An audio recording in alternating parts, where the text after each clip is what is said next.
In the Egyptian Museum's restricted conservation wing, catalog GE52034 sits a wax seal fragment most archaeologists logged without photographing. It came from a blocked passage inside the Valley Temple at Giza, a corridor entrance sealed with limestone fill and cedar resin.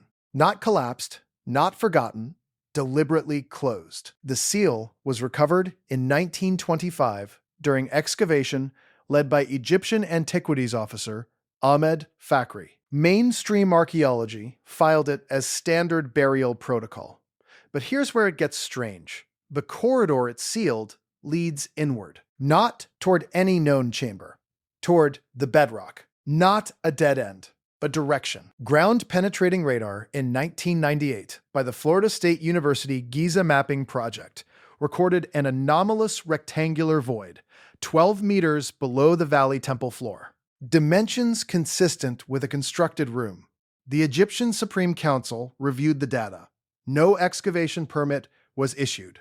The project concluded without a follow-up. The ancient texts called it the Chamber of First Provision, the room that held what the builders could not afford to lose. For decades, scholars dismissed it as symbolic.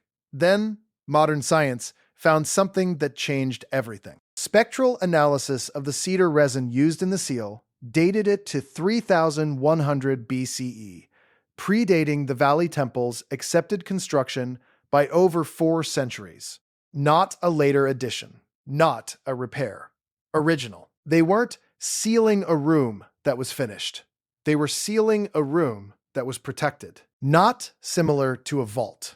Not inspired by one. A vault. The question mainstream archaeology hasn't answered is simple.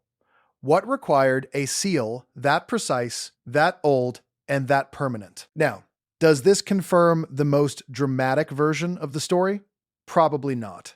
But that doesn't make the discovery ordinary. A chamber sealed before the temple above it was built, filled with cedar resin, pointed inward toward bedrock. That is not ceremonial. That is engineering with intent. Whatever is inside that room, it wasn't buried by time. It was placed there, deliberately, by people who expected it to remain untouched. The seal fragments are still in the Cairo Museum basement. The corridor is still filled. The void below the Valley Temple floor, still unexcavated. Still sealed. Still waiting. If what the texts describe is accurate, whatever they protected wasn't sacred. It was practical. Knowledge, record, method. Something they could not let disappear. So they buried it deep enough that only someone asking exactly the right question would ever find it. And no one has been allowed to ask it. Hit like, hit subscribe, and watch the next video. Because the Valley Temple is only the beginning.